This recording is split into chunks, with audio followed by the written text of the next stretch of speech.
સ્વરૂપ એક શ્રી ઠાકોરજી,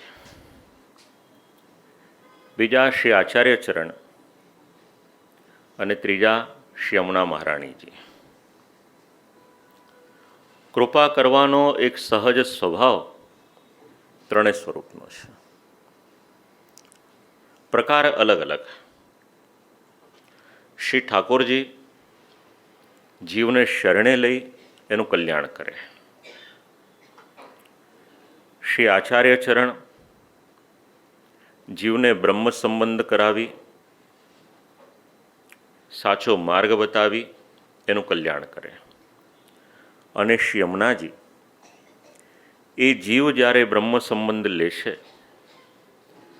શ્રી ઠાકોરજીની સેવામાં પ્રવૃત્ત થાય છે, ત્યારે જેટલી જેટલી બાધાઓ આવે છે એ બધામાંથી શ્રી મહારાણીમાં એને દૂર કરે છે.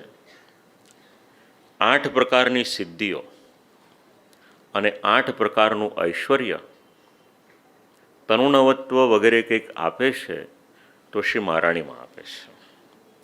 એકાદ શબ્દ જરા સમજીએ.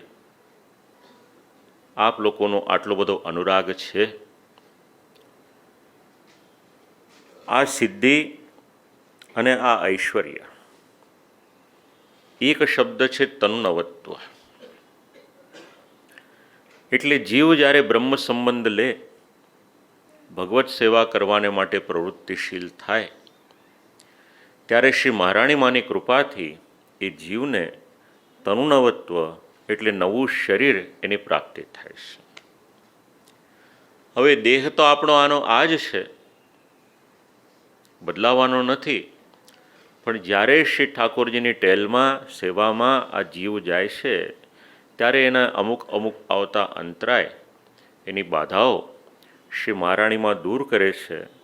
અને એનામાં એક વિશેષ પ્રકારનું સામર્થ્ય એવું મૂકે છે કે શ્રી ઠાકોરજીની સેવામાં એનો અનુરાગ એ દિવસે ને દિવસે વધારે ને વધારે વધતો જાય છે.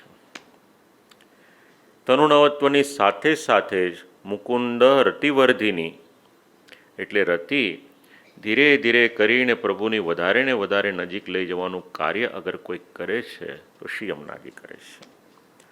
અને એટલા જ માટે નિકુંજના દ્વાર ઉપર સુંદર મજાની કમલની માલાજી લઈ મહારાણીમાં ઠાડા છે.